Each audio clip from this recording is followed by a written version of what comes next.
तुझ्या घराला कुलूप होतं म्हणून विचारावं लागलं तिला. म्हणजे तू घरी गेलेलास? अरे एवढी काय गरज होती, शाळेत तर आलीच असते की आज.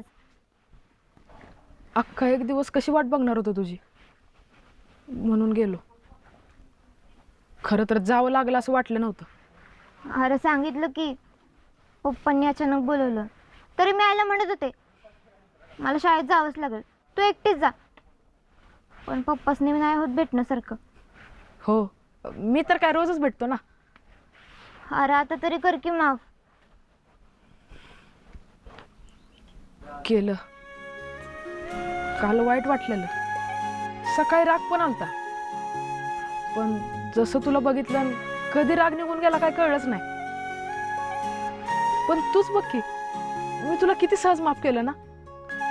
नाहीतर तू मागच्या वेळी नुसतं फळ्यावर नाव लिहिलं तुझं, एवढ्या वेळ तुझी माफी मागत होतो, तरी मला साधं माफ बी केलं नाही. किती फरक असतो ना पोरांच्यात आणि पोरींच्यात.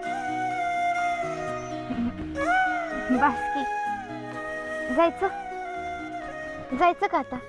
तुला बोलायचं असतं तेव्हा थांब की, ऐकून घे असं म्हणतीस. आणि आता मी बोलायला लागल्यावर जाऊया का? मग बस, येऊ दे सगळं आपल्याला शोधत. आधी शाळेत काय चाललंय माहिती आहे ना? अजून याच्यावर नाही होतं काहीतरी.